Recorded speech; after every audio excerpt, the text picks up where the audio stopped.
Hey everyone, welcome back to my another mini vlog. তো সকালে ঘুম থেকে উঠে রাতে ভেজানো বাদামটাই আগে খেয়েছি, তারপর ব্রেকফাস্টের জন্য বানিয়েছিলাম এগ স্যান্ডউইচ, যেটা খেতে তো ভীষণ ভালো হয়েছিল। ইভেন মা আর ইমন দুজনেই বলেছে যে ভীষণ ভালো খেতে হয়েছে।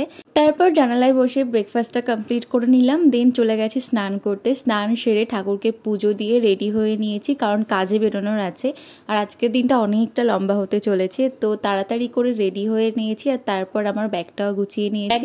গোছাতে লাঞ্চটাও করে নিলাম। আর আজকে আমার লাঞ্চটা ছিল ভীষণ ফেভারিট। আর যেহেতু ইমন অফিস যাওয়ার আগেই আমি বেরিয়েছিলাম, তাই ওকেই বললাম আমাকে একটু ছেড়ে দেওয়ার জন্য, যেহেতু ওরও অফিস যাওয়ার তাড়া ছিল, তাই ও আমাকে মাঝ রাস্তায় ছেড়ে দিল। বাকি পথটা আমি নিজের পায়ে হেঁটে নিয়েছি। আর এই হলো শ্রেয়সীর কুকুর, ওর নাম পুটু। দেন ওকে একটু আদর করে আমরা ফার্স্ট লোকেশনের জন্য বেরোই। আর আমরা 1 ঘন্টা শুধু ব্রাইডের লোকেশনই খুঁজেছি। এখানে একটা সেন্ট জনস না সেন্ট স্টিফেন স্কুল আছে না? সিরিয়াসলি তখন থেকে লোকে বলছে একটু আগে যান, তারপর ডান দিকে। সিরিয়াসলি রাস্তা থেকে মনে হচ্ছে পৃথিবী শেষ হয়ে গেছে। অনেক কষ্টের পরে শেষমেশ ওখানে পৌঁছে দেখি পায়েল অলরেডি পৌঁছে গেছে আর ও তো রেখেও গেছে। এরকম লোকেশন খুঁজে বার করতে হয়েছে ওকে একা।